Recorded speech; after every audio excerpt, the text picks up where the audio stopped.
And good morning, everyone. Welcome to Room 42. I'm Liz Fraley from Single Sourcing Solutions. I'll be your moderator today, watching the chat and question windows. This is Jana Summers, our interviewer, and welcome to Joanna Schreiber, our guest today in Room 42. Dr. Joanna Schreiber is an associate professor of technical and professional communication in the Writing and Linguistics Department at Georgia Southern University. She's been published in Technical Communication Quarterly, Technical Communication, and the Journal of Technical Writing and Communication, and I'm sure many other places as well. But those are the ones that we TechCom people all know. Joanna currently serves as treasurer for the Council for Programs in Technical and Scientific Communication. Her research interests include project management, technical and professional communication programs, and technical editing. Today, she's here to help us start answering the question, how does shifting the way we think revolutionize how we communicate? Welcome, Joanna.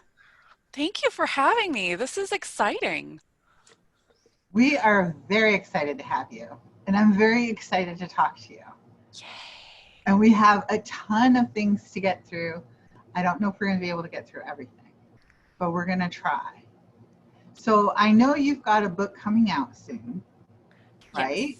Yes. And what's the book called again? It's Foundational Knowledge and Innovative Practices in Technical and Professional Communication. Okay. And it's co-edited with Lisa Malonson. Nice. And when is it coming out? In the spring. In the spring of next year, yes. 2021. Spring 2021. Okay. Cool. Well, we're going to talk about that. Mm-hmm. But before we talk about that, I want to talk about what didn't make it into the book. It's like what didn't make it into the book? What didn't make it into the book, right? So the book that part that got left out is really kind of important. And it has something to do with what you're about ready to embark on. So when we put out the call, we looked at all the proposals, and we did not get a proposal about editing. Wow. And I'm not sure editing could have been its own chapter anyway, because editing is huge. So as we were thinking about foundational knowledge and innovative practices, editing was really left out. And so that my next project is about editing and thinking about it as this kind of foundational thing, but also this really changing thing. Yeah. I mean, it's a pretty critical piece, and not a lot of people talk about the importance of editing and the role of editing and all of the nuances and all what you're about ready to embark on. So I'm really excited about that. And I want to talk to you before we talk about the book that's coming out. I want to talk to you about editing and get your thoughts and opinions on things as they exist now and where you want to go. Like, what's your thought process behind this? Now, also, this is research that others can get involved in. Is this correct? Yes. Okay. So I want to stress that from the beginning, and we'll repeat this again, because this is everybody's chance to tag an editor if you know an editor, or editors that are listening to this. This is your chance to get involved at the ground level, right? Yes. Of research that's going to go into a publication about the field of editing. So off of the benches, out of the closet, and get into the forefront of this. Mm-hmm. How do they get involved? So my first step is it's a twofold survey. I want to survey those who are teaching editing, but also those who are editors in a variety of industries. And I have questions. So I teach editing. I teach editing almost every semester. I have questions about things in technical editing that we think about as really traditional things, like different kinds of roles, as well as like the levels of edit, and how those things are either still there, how they've evolved, what else is new. But I also have questions about things like accessibility and how that has changed editing.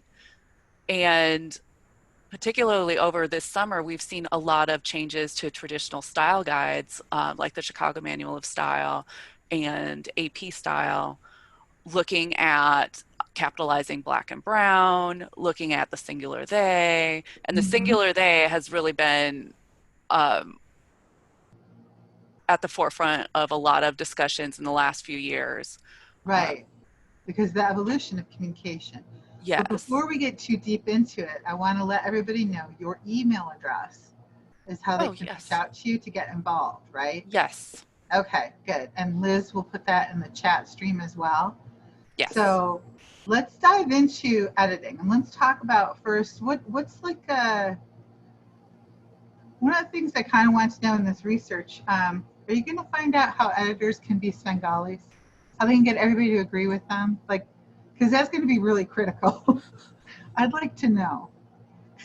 How they're going to get everyone to agree with them? Yes. Well, So they don't have to argue their point. Like people will just say, okay, got it. Yeah. what's interesting is when the Associated Press announced that they had decided to start capitalizing black, they said that it took them 2 years to decide that. So even editorial boards can't agree very quickly on making a change. Because that, it's funny because I actually had someone edit. I had experience being on the receiving side of editors, and they're absolutely, truly talented and gifted. For them to try to convince me to do things, it took a lot of tact. So kudos to them. So maybe some classes in psychology, cognitive psychology. What Okay. what I tell students, so, I'm sorry, No, what I tell students, because all of my students really identify more as writers, and then they take my editing class as like the other thing that they might do. Um, and so what I tell students is that editors provide guidance. No matter what level of editor you are or what type of editor you are, like that's essentially what your job is to yes, provide guidance for either like content practices or to authors or to subject matter experts, however you're doing it. Um, and that holding on to like old rules or old guidelines is maybe something you should question. You are going to be that person that gets really attached to something. yeah, Eventually that will happen. happens But to being willing everybody. to change and being willing to explain why a change is needed rather than Yeah, just thinking you're going to be able to tell people that they need to change. right. So, um, so let's talk about traditional editing processes like old school Mhm. versus, what are some of the newer methodologies and techniques? So, If I look like I'm twitching a little, it's just because I have kittens that showed up and wanted to play all of a sudden. So sorry, oh, they're babies, so they're like really obnoxious. Go ahead. so what we're seeing in the literature, and by when I say the literature, I do mean academic journal articles and like industry blogs, like Tech World. Right. So we have the levels of edit that came out of JPL in the late 70s, and those were built upon in the 80s. The usability level of edit was added.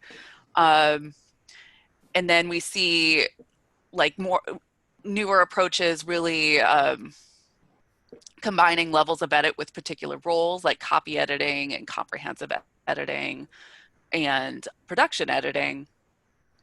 But at the same time, we're seeing a lot of emerging practices and things like content strategy really still aren't that new.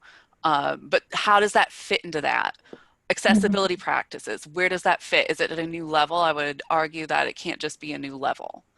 Uh, so to the extent of how useful are thinking through roles and levels, how useful is that still? Are people still Mhm. doing it? Is there a new way?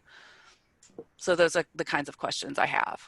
Right, and those are all part of that research to find out how has this field evolved, right, with the accessibility. Mm-hmm. All right, you guys go play. Good. So how about like how language has changed, right? And how can editors make sure that they've got inclusionary and accessibility terms in the beginning? So with that, like, are you talking about like selecting words Yeah. or, okay. Yeah. So when I start that discussion, I do start with the singular they, both because it's very inclusive, but also because it's incredibly useful. Mm-hmm. I mean, it really helps your content flow a lot better.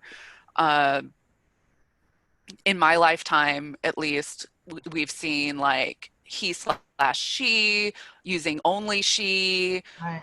S slash HE, like all these approaches. And Right. what the singular they is really the Love. easiest.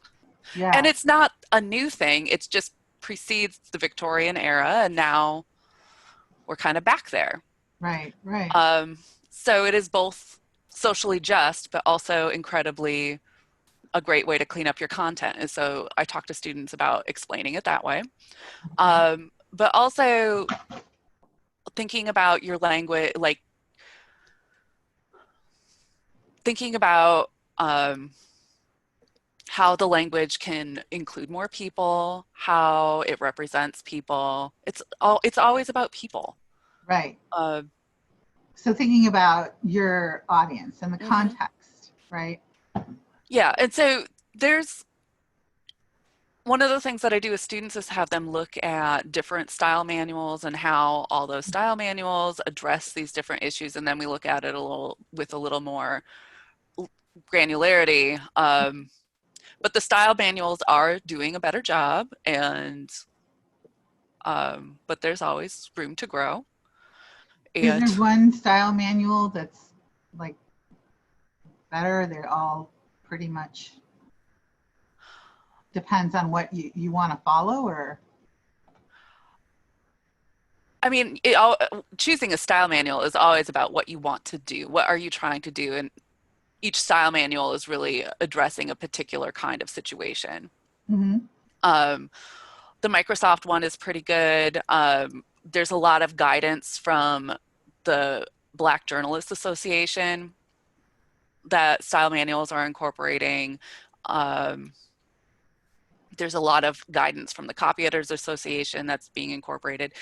And um, like publications like the Chicago Manual of Style are actually hosting like online Twitter discussions over like the different topics or the Mm-hmm. different changes that they're doing. It's really interesting time. Cool. Now here's a question. Now, how do you approach editing from non-technical versus technical, unstructured versus structured? Is there a difference? How do you approach them from an editor's perspective? Well, this is actually one of my questions because assume Mm-hmm. I would assume that technical editing has shifted towards embracing more branding concerns, just Mm-hmm. like we've seen with instructional documentation becoming more and more branded, so that Right. that relationship between business discourse and technical and professional discourse is really starting to merge. And so that is something I want to get more into, like how much does like the company branding have to do with how you're developing Technical. your Yeah. your documentation. And then Right. structured and unstructured authoring, um, and this also how you're breaking up topics and how you're organizing that content, um, really is like a whole thinking about like digital governance kinds of issues is very different from like consulting a style guide, though there's definitely a relationship there. Mm-hmm. And so getting students, content strategy is something I introduce towards the end of my class, and then we offer it as a separate class.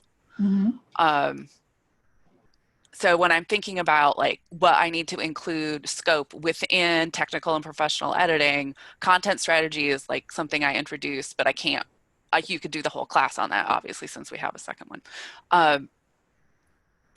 But the way I think about it from a curricular standpoint is also the way I think about it from an editorial standpoint.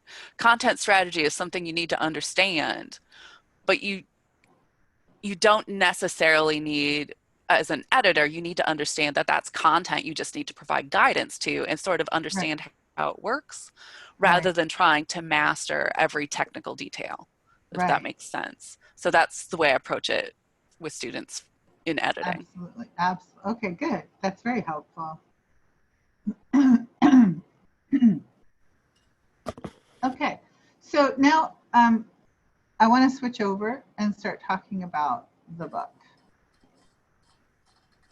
So, and I like the fact that in this you've encompassed technical and professional communications, like they're one world, which is good.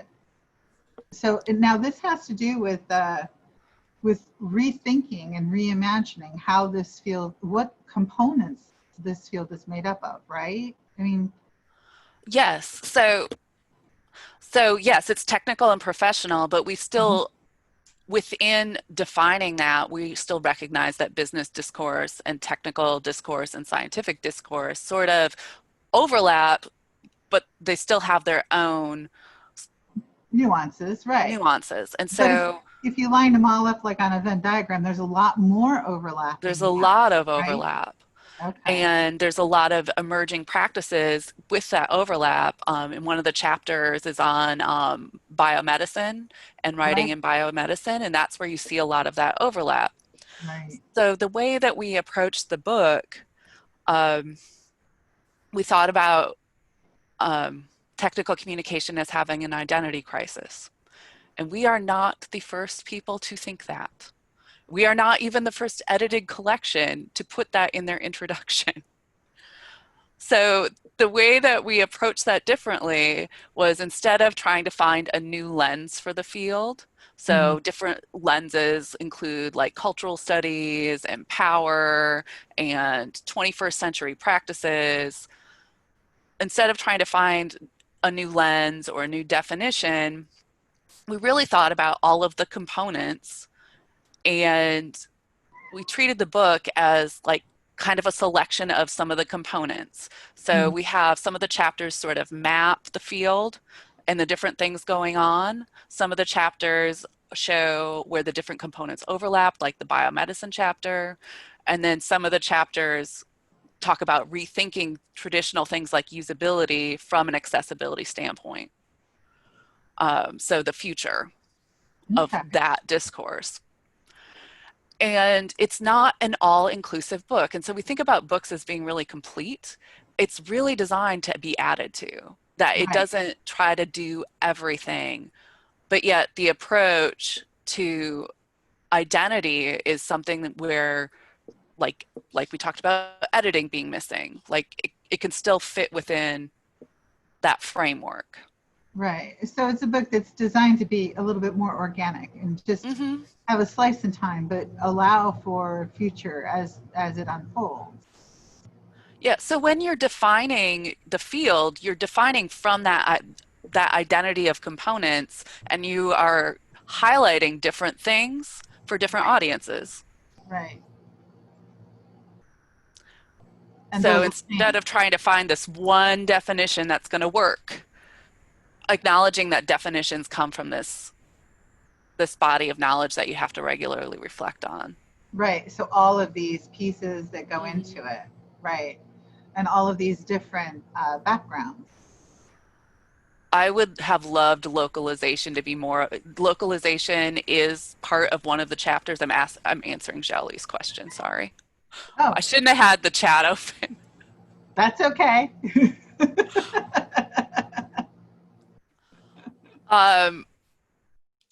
Localization is not foregrounded as much as I would like in the book, but it is part of one of the chapters. Okay. But yes, localization is a huge. I've been missing some of the questions as they've been rolling in, so maybe I missed something. Liz, did I miss anything else? I messed with your whole system, and I'm very sorry. That's all right. We'll get right back in here. Anna. So your book is you're planning on revisiting it and expanding it over time. I would like to do that. I really like working with Lisa, so that's always a treat. But also, I think the way we've set it up as a method that you can publish pieces and say, well, which is exactly how I'm setting up the editing project, is like, this is a continuation of this identity project. That's cool. Not a lot. We do tend to stick to, this is how it is. I know it already, but being flexible and changing, that's an underrated life skill. How do people start to adopt a more flexible approach? Like, because it is, I mean, we get really comfortable, like, that's them, this is me, right? I'm this. Like, how do people start to break those things down so that they can be more inclusive of other disciplines? I think my aha moment in rethinking how we thought about the field was I was at a career fair, so I was talking to parents. Their kids were all looking for majors, and I was also talking to administrators. Mm-hmm. And the state of Georgia is rethinking its Common Core, and so that means they're rethinking all of the classes that will go into it, Mm-hmm. including humanities classes. And so as I'm talking to parents, and parents are really interested in knowing like what jobs their kids are going to get. And so when I'm talking about the classes that we teach, I'm really focusing on the practical aspects of technical communication. But when I'm talking to administrators who are very concerned about what humanities classes will go into this, I really highlight like, how I teach ethics in that class and what concepts I use. And so I'm really highlighting the humanistic parts of it and, the theories. That's not what I'm talking to parents about. And that's not what I'm talking to prospective students about. Like, students want to know, like, what kinds of projects we do, if they can also take screenwriting, because they don't know if they really want to take editing. Mm-hmm. So I have the conversation with the students, like, all of your classes will be exciting. And then I have the conversation with the parents. Don't worry, they'll get a job. And then I have a conversation. This is all at the same event. You're talking to the administrator, like, no, technical communication classes are still humanities for this reason. Right. So I guess for the practitioner, then understanding the context of what they're writing about, and then getting outside of their box to think about inclusion, including other areas or other disciplines. So on a case-by-case situation, it's not so much just adopt one methodology, it's like, except for, maybe that would be the methodology, right? But not one size fits all. Yes. One answer. Like, we can't say 42 is the answer to everything. Are you sure? Well, it could be. It could be, because I could say, try 42 different perspectives. Even if you're a practitioner, when you join a new team and you're explaining what you do, you're highlighting certain aspects of what you do. Right. When you start a new project and there are accessibility issues, you explain that, this is something you can also contribute to. Mm-hmm. When you're writing your performance review, you are not explaining your value you're explaining your value in a very different way, and you're highlighting the complexity of your value, mm-hmm. rather than like when you're having a quick conversation with a colleague in the hallway, you might have a very more simplified approach. Right. So context is like, I can help you make your content more inclusive. Might be how you explain what you do to a colleague in the hallway. Right. You're going to, when you're writing your performance review, highlight the complexity of that work. Well, and it's also who are you writing to? Mm-hmm. That changes, your audience changes things. Mm-hmm. Drastically. Okay, good.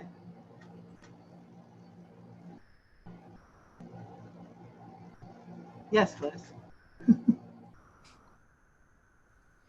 She's writing me notes. I'm getting show notes on the side. Oh. Am I supposed to be looking at notes? No, you're not. No, not at all. That's Janice's job. It just gets distracting a little bit. Okay. So the best practice right now then for people to do is to adopt understanding who they're speaking to and what they're trying to convey and what they're trying to accomplish with what they're authoring, right? Yes, and understanding that inclusive practices are actually evolving in the moment. Right. And whatever book you just picked up is probably a little late to the party. Right. And that it is truly evolving in the moment on social media, in the blogs for these style manuals. It does. In these different editors associations. Because things are going so fast that we have to have the ability to keep up. Like that rapid pace requires that we be open to change on a regular basis, to respond, right? So, yes. And one thing I wanted to ask you, so like, you know, we're talking about the technical communicators and the professional communicators. This also includes editors. Like you're not excluded. Like maybe for the editor, they don't necessarily have to have all the deep technical nuances, but for them to understand the audience and to understand how communication is evolving even at the moment. And then what materials they need to develop, what checklists, what documentation they need to develop to provide guidance. Right. And maybe I'm in more unique situations, but I've actually had students go on their first day of internships and being asked to write a house style guide. Because nobody wants to do it. No. And they're like, thank God we got an intern. I think they save up the work for an intern. But Liz is it's the kind of work that is like so needed, but nobody wants to do it. It's really clearly kind of devalued, but yet it keeps everybody on track. Yeah, and oftentimes it's what like the end consumer of content is needing. Right? It's often what they're looking for. Well, it helps your end user, find information across the different platforms and know how it works. And right. I mean, you know, if you're delivering anything familiar. online, you know, and we think about how much information that people are already hit with, and we think about how much they already have to process, and if it's true that we only have X amount for our active cognitive process, it's like, let's get them the answer and let's get it to them fast, right? Because that's what they're looking for, is an answer, right? Yeah. They're not like, you know, leisurely out there, just let me read, you know, this really long manual. They're not starting at your homepage. They're not. They want to get there, get what they need, and get out. So it is important to the end consumer, but to write them is kind of great for an intern. Yeah, it is just crazy. And actually, when I cover corporate style guides and house style guides, I kind of give them an idea of like first of all, just start by trying to steal somebody else's corporate style guide. Like don't start from scratch. Right, borrow, be inspired by. Be inspired by, but also look at the affordances for the different kinds of content you're working with. Like those are your questions. That's where you have to start. But it's a big task to hand an intern. I mean, it's a big task to hand a seasoned writer or editor. Yeah. But an intern, but it happens. Like it wasn't a small company. It was Ford. Oh. Yeah. Whoops. Yeah. I don't even know what to think about that. No. But I mean, yeah, that's kind of, it's hard. And, you know, interns don't have all of the tribal knowledge that would require really understanding your consumer, right? You can make assumptions about the consumer, but that could lend you into a lot of problems, right? Well, even just knowing what questions to ask to scope that project. Yeah. Because guide sounds like it's easy, but it's not. It's a pretty complex document. Sorry, I just have to type something. We've got a lot of people wanting to chime in. I look forward to our next phase. So do you think that changing editing to something the way we did for tech writer to tech communicator or information specialist or information developer, we've tried a lot of things. Do you think that changing editors to like information framers or something else might help? So there's already been moves in the literature to change editors to like project managers or thinking about them as directors. Um, they are. Yeah. Right. They are. So if we reimagine their Mhm. title, Well, I think the first kind thing of we need to help start reshape with, the concept of them or the perception of them, right? I think we have to start as a discipline to appreciate the concept of editing. And if we spent more time, I think we make too many assumptions. Like the assumption I made about branded content, I'm making an assumption based on research in technical writing, and Mm-hmm. I'm assuming that that might also apply to technical editing, but I don't know. Mm-hmm. And if we started studying technical editing the way we do technical writing, and of course there's going to be lots of overlap, and of course there's roles, writer editor roles. Mm-hmm. Um, that's perhaps we need to start with us. It's very hard to make an argument about how everybody else perceives us if we aren't starting with like valuing editing enough to really study it. Right. So we've got two that are sort of similar questions. And we were talking about this the other day. I had a UX professor from computer science talking about the foundation of that. So one of the problems, we're all working from home, is that collaborative sort of whiteboard experience, right, where you're working over something. And so one of our questioners asks about like simultaneous editing, right, for like Google Doc and other things like that, right? Simultaneous editing. Is that going to change how you teach editing? Or how does that? Oh, collaborative? Yeah. Oh, I make them use that. Okay, so actually that's next week's thing, is they have to, looking at markup practices, we start with Microsoft Word. We look at Microsoft Word, Google Docs, all of the markup practices and style tools related to Google Docs, Microsoft Word, and Acrobat. Right. Where we start. But also, I don't even, maybe that might not be answering the question. Well, how does it change how you teach editing, or does it? Like the simultaneous, everybody's in the doc, or they can all.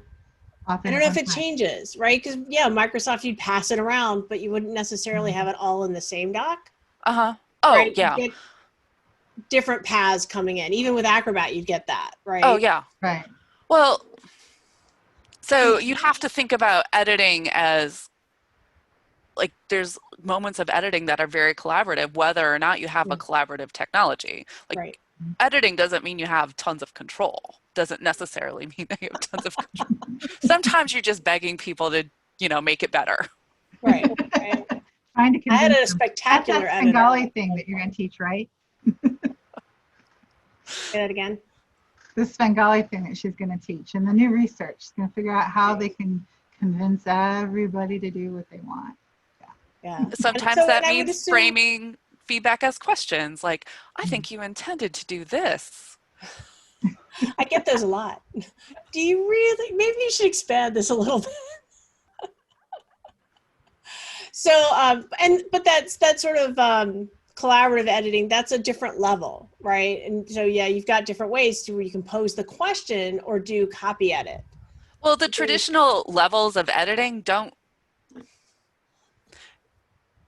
aren't really talking about collaborative editing. So that's really like another, like, it doesn't mean they exclude collaborative editing like that, but it's not necessarily so rethinking those levels or reimagining what like a concrete set of processes for approaching editing could look like is really a central, that's kind of why it's a central question, though I hadn't thought about it from a collaborative perspective.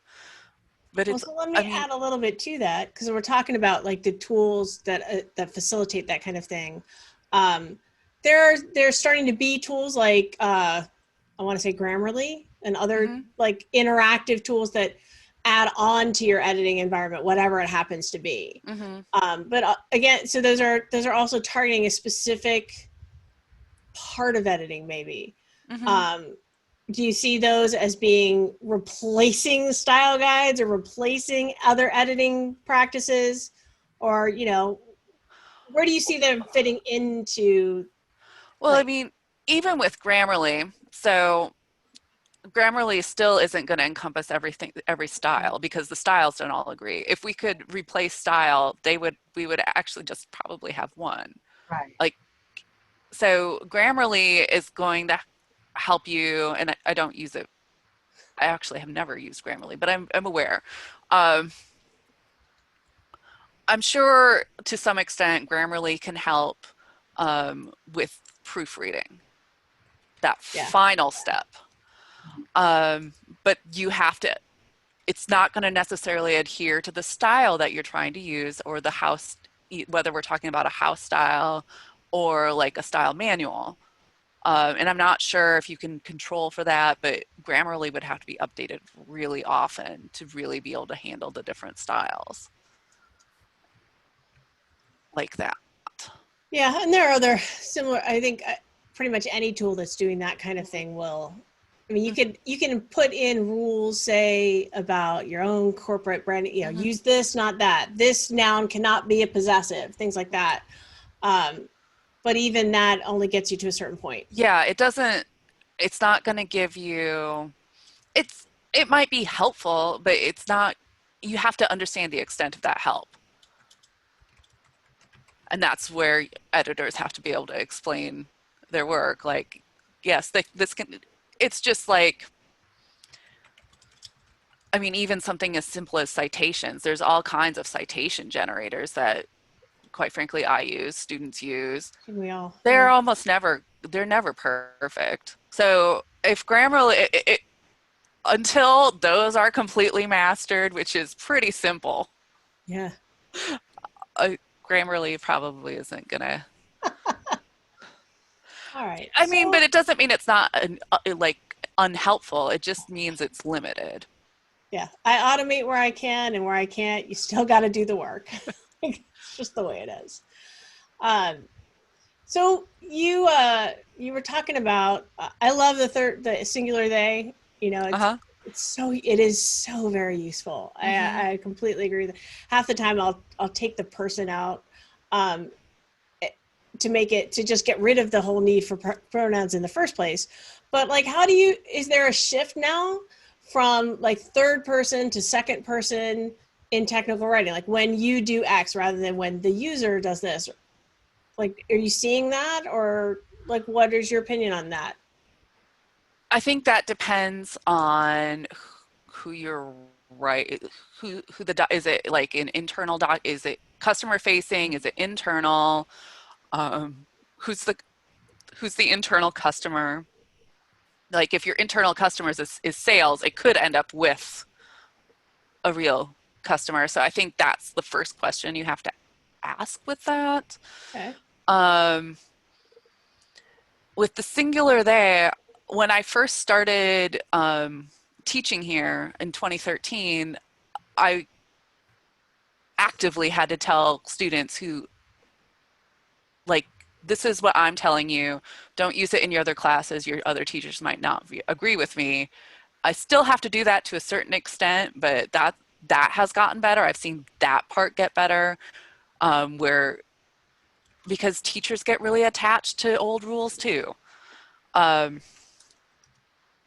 don't know if that helps your question. No, well, it does. It's just I noticed when you survey around and you read different companies' docs for fun, as I know we all do,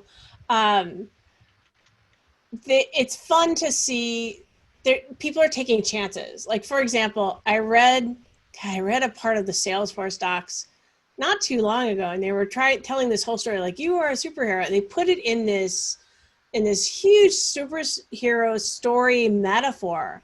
And it was fascinating, but I don't know how effective it was because I'm on the outside reading in. Mm-hmm. But so. But you're also probably the target of that. Or Like she that might was not supposed be. to hook you. I She's wasn't often sure, not the actually. target.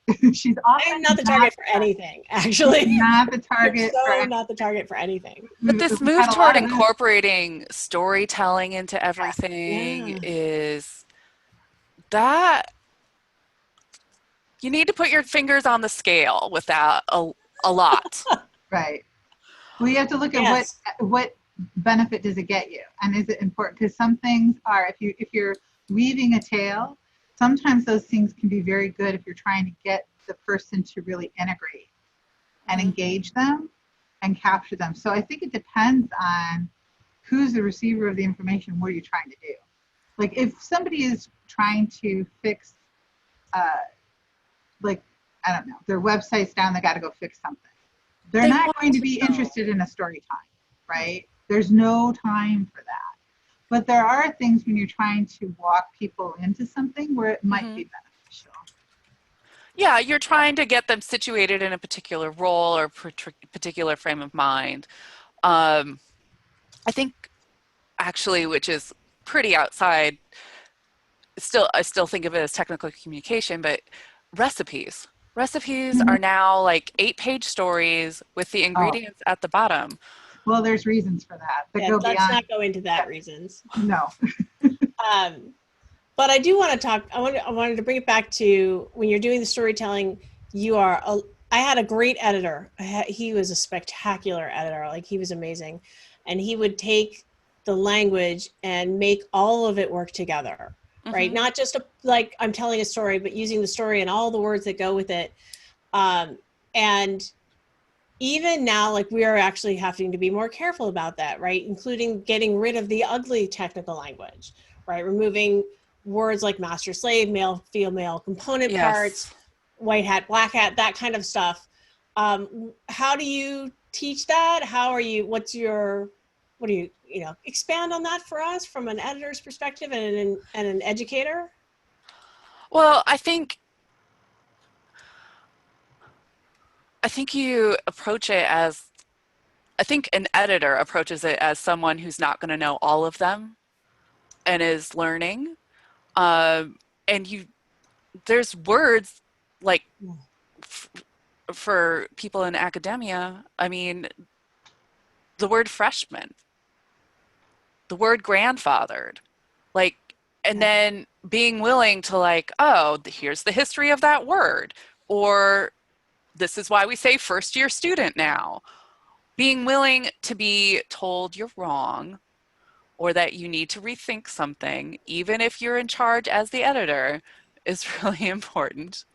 And that's how I approach it as a teacher and as an editor. Like I know I don't know everything and I'm willing to be corrected. And, but also like if you're not sure, taking the extra time to look it up, like look up the etymology of a word, being more cognizant of like, wow, some figures of speech might have that I use a lot might be problematic. I mean, I'm from the Midwest and took me a long time to stop saying you guys. Right. There was a great article that was actually on the GSA, the General Services Administration, about a Slack bot that tried to correct that. They have since pulled that article down. I'm not sure when it came down, but it definitely is not there anymore. But whenever somebody said, hey, you guys, or hey, they would say, do you mean you all? Do you mean folks? Do you mean, and it helped. It actually did change some behaviors, which was kind of interesting. So there's another place tech can help us, I guess. Well, and students, because I teach in the South, are like, well, everyone thinks we say y'all, and it's like, it means that we're just like these like uneducated people. And I was like, actually, y'all have a really inclusive word there. It's incredibly useful and be proud of it. And this is how we could also think about these other things. Yeah. That was one of their choices too, was actually y'all. It really was. That's very cool.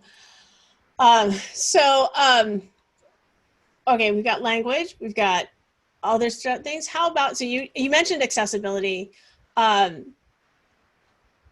What guidance can editors focus on, or, I mean, I'm sure it's it's not just language, right? It's color, it's color, position, it's typography. Right. What more can tell us about how editing affects that design discussion? So because accessibility is so many things, accessibility has to be almost your first thing. So regardless of, even if we're thinking in traditional roles like copy editor and, you know, substantive editor and production editor, accessibility has to be the foundation of all of those things, because otherwise, if it's tacked on last, it's not going to be right. It's almost like if you tack it on last or treat it like something you can do last, it is almost going back to like a waterfall approach to writing and editing, where you're like, right, these are all the bugs and now we're going to fix them with this manual. I mean, I have encouraged people to submit doc bugs here and again, but yeah, there's more to it than that. So we're close to time. We're actually just over time, but I want to finish with one another piece that is part of that puzzle, right? It is language, it is color, it is design. Editing touches all of those things, including things like IVRs and voice activation and interactive content too. Yes. Yes. And I'm not going to pretend to be an expert in any of those things, but it is all of the things. All of that interactive content. And so you're also thinking about how like because it's like linguistics theories and practices that really affect like how theory works. So you have to also like be cognizant of that, though I would say as an editor, don't try to be an expert at absolutely everything, but know who your experts are. Yeah, there was a great article a couple of years ago actually on the difference between Siri or Alexa and Hey Google, right? That the one was more male oriented, one was more female oriented in the way you address the device. And it was a kind of interesting article, but it's something only an editor would notice. And it's actually a lot of research that goes into the voices for like, even especially for the maps, because people get so frustrated when they're driving and they can't find something. They look for like these soothing voices. And they do actually quite a bit of research. Excellent. And so rethinking what we think can really help not just us, but a lot of people. I hope so. I believe that, and I hope it helps other people as well. Excellent. Well, thank you, Joanna, for such a great interview. Thank you all so much. Yes, thank you. This is an awesome format. The future of professional development, you might say. I'm sure Kirk would say that. In fact, he has. Awesome. Well, thanks everybody for being here. And thank you, Joanna. Again, this was a fantastic experience. And I love that we get to talk editing because it doesn't get talked about nearly enough. Thank you so much. Thank you. Awesome. All right, folks, we'll see you next time. Everybody. Almost 2 weeks, and we got something new. Excellent. Bye, everyone. Bye.